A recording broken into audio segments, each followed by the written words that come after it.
Film की शुरुआत एक खंडर से होती है जो कि बिल्कुल सुनसान होता है, जहाँ पर तीन लोग किसी खास चीज़ को ढूंढने के लिए यहाँ पर आए होते हैं, जिसमें एक हस्बैंड वाइफ और उनका एक फ्रेंड होता है, जिसमें हस्बैंड का नाम जेम्स होता है और उसकी वाइफ का नाम ओलिविया होता है। ये यहाँ पर एक किताब को ढूंढने के लिए आए होते हैं जिसका नाम होता है बुक ऑफ डार्कनेस, क्योंकि आज से कुछ टाइम पहले जेम्स अपनी बेटी को खो चुका है और शायद वो इस बुक की मदद से अपनी बेटी को जिंदा कर सकता है और इसीलिए वो यहाँ पर आया होता है। ये एक तरह का प्राचीन टेम्पल होता है जिसका नाम होता है लॉर्ड ऑफ डार्कनेस। अब अंदर जाने पर इन्हें काफी खतरनाक रास्ता मिलता है, जिसे पार करते हुए ये खंडर की तरफ पहुंच जाते हैं, जहाँ पर बहुत सारी डेड बॉडीज और उनकी हड्डियां पड़ी होती हैं। जिसके बाद जेम्स को बुक मिल जाती है और वहीं उसकी वाइफ ओलिविया को और उसके फ्रेंड को इस पहाड़ी के नीचे एक नदी दिखती है जो कि बहुत अजीब थी, क्योंकि उसके ऊपर बादल तैर रहे थे। पर जेम्स इन सब बातों को छोड़कर सिर्फ किताब में ही लगा होता है, और क्योंकि उनका दोस्त उन्हें डिस्टर्ब कर रहा था इसीलिए जेम्स उसे शूट कर देता है। और अब जेम्स इस किताब में लिखे एक रिचुअल को परफॉर्म करने लगता है, जिसे फॉलो करते हुए वो अपनी वाइफ को वहीं पर लेटा देता है जहाँ पर से उसने किताब उठाई थी। और ठीक ओलिविया भी ऐसा ही करती है, क्योंकि वो भी चाहती है कि उसकी बेटी जिंदा हो जाए। और अब जेम्स मंत्र पढ़ने लगता है, लेकिन जेम्स के मंत्र पढ़ते ही तबाही मचनी शुरू हो जाती है। ये पूरा शहर तबाह होना शुरू हो जाता है और ये जगह भी टूटकर अब गिरने लगती है। और तभी जेम्स के ऊपर एक बड़ा सा पत्थर आकर गिरता है, जिस कारण से वो हिल भी नहीं सकता था। इसीलिए वो यहाँ पर अपनी वाइफ ओलिविया को कहता है कि इस किताब को लेकर यहाँ से चली जाओ। फिर मूवी स्विच होती है प्रेजेंट में, जहाँ पर ओलिविया एक सपने से उठती है और उस दिन के हादसे के बाद से उसे हमेशा ही डरावने सपने आते रहते हैं, और न ही उसने उस किताब को उस दिन के बाद से देखा था, जबकि वो उस किताब को वहाँ से बाहर लेकर आ गई थी। और इसी बात का उसे सबसे बड़ा डर होता है कि वो किसी गलत हाथों में ना पड़ जाए, क्योंकि किसी को मौत के द्वार से वापस लाना इस दुनिया के नियमों के खिलाफ है। लेकिन इस बुक के जरिए कोई फिर से अपनी जिंदगी को पा सकता है। जिसके बाद हम सरगे नाम के डिटेक्टिव को देखते हैं, जिसने अपना भेष बदल रखा होता है, क्योंकि वो एक किलर की तलाश में होता है जिसने 3 लड़कियों को बहुत अजीब तरीके से मार दिया होता है।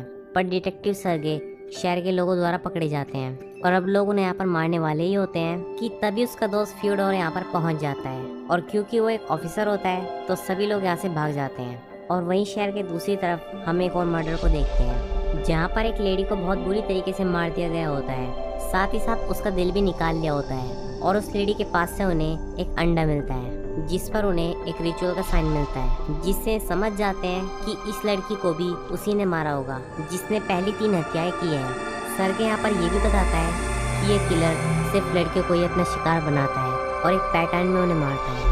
जिसके बाद सरगे और फ्योडोर इस अंडे को एक साइंटिस्ट के पास लेकर जाते हैं और उसी अंडे को देकर पूछते हैं कि ये क्या है, जो ये बताता है कि ये एक हेल्दी सिंबल है, यानी कि इससे बुरी शक्तियाँ दूर रहती हैं। पर यहाँ पर वो ऑफिसर वहीं पर लगे एक पोस्टर पर देखता है बिल्कुल सेम ऐसा ही सिंबल, जो कि एक शो का पोस्टर होता है, जो शो ओलिविया का शो होता है। जिसके बाद ये इस केस को सॉल्व करने के लिए और अपनी क्यूरियोसिटी के चलते इस शो को देखने के लिए जाते हैं। और अब यहाँ पर ओलिविया अपना हैवी मैजिक शो दिखाती है, जिसमें वो अपने खाली हाथों से आग निकालने के बाद किसी भी मरे हुए आदमी से बात करा सकती थी। दरअसल ओलिविया के पास खास तरह की शक्तियाँ होती है, जिस कारण से वो आत्माओं से बात कर सकती थी। पर यहाँ पर ऑफिसर बेस्ली को और साइंटिस्ट को ये एक मजाक लगता है और वो दोनों यहाँ पर हंसने लगते हैं। और ओलिविया अपनी शक्तियों की मदद से उसी सिंबल को क्रिएट करती है, जिससे वो एक न्यू वर्ल्ड का द्वार ओपन कर देती है, जिसकी मदद से वहाँ पर उपस्थित सभी लोग अपनी फैमिली की आत्माओं को देख सकते थे। सरगे को भी यहाँ पर अपनी वाइफ की एक झलक दिखती है, पर बाहर आकर भी सरगे को विश्वास नहीं आता कि ये सच था। और घर पर जाने के बाद वेस्ली किसी लेडी को बहुत सारे पैसे देते हैं और साथ ही साथ उसे ये भी बताते हैं कि वो इस बारे में किसी से न कहे। पर जैसे ही वो लेडी यहाँ से बाहर निकलती है, वो सीरियल किलर उसे पकड़ लेता है और उसे खींचकर एक तहखाने में ले जाता है, जहाँ पर हम उसी किताब को देखते हैं, जहाँ पर वो इस किताब के रिचुअल को फॉलो करते हुए किसी की बलि दे रहा है। और वहीं अगले दिन फ्योडोर और सरगे को एक खास क्लू मिलता है कि किसी आदमी ने एक लाश को एक लकड़ी की बैलगाड़ी में जाते हुए देखा है, और उस आदमी को रास्ते के बारे में पता होता है कि वो लकड़ी की गाड़ी कहाँ गई। और इधर सरगे को भी एक खास बात पता चलती है कि ये सीरियल किलर अपने सिंबल के हिसाब से मर्डर कर रहा है। और अब उसी पैटर्न को सॉल्व करते हुए इन्हें एक और लाश मिलती है जिसकी आंखें निकाल ली गई होती हैं। जिसके बाद सरगे अब सीधा ओलिविया की तरफ जाता है और उसे अपनी वाइफ की रिंग देकर पूछता है कि मेरी वाइफ की आत्मा से पूछो कि उसकी मौत कैसे हुई, जो कि उस किलर की लास्ट विक्टिम होती है। और वो ऐसा झूठ बोलता है ताकि ओलिविया कंफ्यूज हो जाए। पर ओलिविया सरगे को बताती है कि मैं आत्मा से कांटेक्ट करने की कोशिश कर सकती हूँ, लेकिन वो मेरे सवालों के जवाब दे या न दे ये उसकी मर्जी है। पर सर्गे कहता है तुम फिर भी करो। और अब ओलिविया रिचुअल स्टार्ट करती है और चारों तरफ सारे सामान हिलना शुरू हो जाते हैं और वो ठीक ठीक पिछले विक्टिम की सारी सच्चाई बता देती है, जबकि अंगूठी सर्गे की वाइफ की होती है और पिछले विक्टिम से उसका कुछ भी लेना देना नहीं होता है, जिससे सर्गे ओलिविया को रंगे हाथों पकड़ लेता है कि वो सबको बेवकूफ़ बनाती है। जिसके बाद सर्गे ओलिविया को सारी लाशें दिखाता है और कहता है कि इन सभी का मर्डर तुमने ही किया है एंड यहाँ पर वो उसे अरेस्ट कर लेता है। लेकिन वहीं दूसरी तरफ ये हत्यारा अब भी खुलेआम घूम रहा था और वो यहाँ पर एक नई लड़की को डुबाकर अपना शिकार बना रहा था और इस बात को ओलिविया भी अपनी शक्तियों से देख लेती है। जिसके बाद वो सर्गे को सारी सच्चाई बता देती है और साथ ही साथ वो ये भी बता देती है कि ये मौत कहाँ पर हुई है। और सर्गे यहाँ पर उसकी एक भी नहीं सुनता और वो उसे ऐसे जाने के लिए बोलता है। जिसके बाद ओलिविया अपनी शक्तियों की मदद से उस जगह पर पहुँच जाती है जहाँ पर उस सीरियल किलर ने उस लड़की को मारा होता है और वो ये सच्चाई सर्गे के सामने भी लाती है। लेकिन सर्गे को अब भी विश्वास नहीं आता और वो इसमें ओलिविया का ही हाथ बताता है। पर इसी मोमेंट पर ओलिविया को एक दूसरी लड़की का विजन दिखता है जिसमें वो सीरियल किलर उसे मारने वाला है एंड यहाँ पर वो सीरियल किलर के हाथों पर एक स्नेक का टैटू देखती है। जिसके बाद ओलिविया उस टैटू को एक कागज पर बना देती है, जिसे देखते ही फियोडोर कहता है कि मैंने इस टैटू को देखा है और मैं जानता हूँ कि वो आदमी कहाँ मिलेगा। जिसके बाद जल्दी से उस आदमी के पास पहुँच जाते हैं और उसे पकड़ लेते हैं। पर ये आदमी यहाँ पर बताता है कि वो सीरियल किलर नहीं है, ना ही उसने किसी को मारा है। पर साथ ही साथ वो ये भी बताता है कि उसने सीरियल किलर को देखा है किसी लड़की की लाश को ले जाते हुए। मैंने यहाँ पर उसे पकड़ने की कोशिश की पर मैं उसे नहीं पकड़ पाया, पर उसके पास से मुझे एक घड़ी मिली। जिसके बाद उस घड़ी की डिटेल निकालने के बाद पता चलता है साइंटिस्ट वेस्ली की है। जिसके तुरंत बाद पुलिस उनके घर पर जाती है और चारों तरफ तहकीकात करने लगती है, जहाँ पर उन्हें ताज़ा खून से सने हुए हथियार और कपड़े मिलते हैं।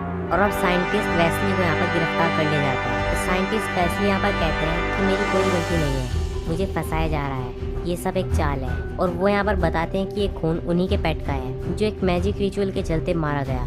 और रही बात मेरी वॉच की, तो ये मैंने अपनी नौकरानी को दे दी थी ताकि उसका मुंह बंद रहे, लेकिन उसी दिन वो शिकार हो गई उस सीरियल किलर की और इसीलिए उस सीरियल किलर के पास मेरी घड़ी थी। और जल्दी ये साबित भी हो जाता है कि वेस्ली सच बोल रहा है, क्योंकि जिस दिन शहर में पहला मर्डर हुआ था वो शहर में नहीं था। और भी कई तरह के सबूत मिल जाते हैं जिससे साबित होता है कि वेस्ली ने मर्डर नहीं किया है। और वहीं ओलिविया की बातों पर सर्गे अब विश्वास करने लगता है, क्योंकि ओलिविया की सारी प्रेडिक्शंस सही निकलती हैं। और अब ओलिविया सर्गे को ये बताती है कि इस शेप के अनुसार 9 लड़कियों को मारेगा, जिससे कोई स्पेशल रिचुअल पूरा होगा, जिसमें उस शेप के 5 तरफ जिसमें ऐसी डेथ्स होंगी जिसका दिल निकाल लिया गया होगा, किसी की आंखें नहीं होंगी। और 5 डेथ के बाद 6ठी डेथ पानी में डुबोकर की जाएगी, 7वीं डेथ धरती में दफनाकर की जाएगी, 8वीं डेथ हवा में उड़ाकर मारी जाएगी और 9th डेथ आग में जलाकर मारी जाएगी। जिसके बाद धीरे धीरे ये दोनों काफ़ी अच्छे दोस्त बन जाते हैं। और अब एक दिन ओलिविया अपने पास्ट के बारे में सर्गे को बताने लगती है कि मेरा बचपन बहुत कठिनाइयों से भरा था।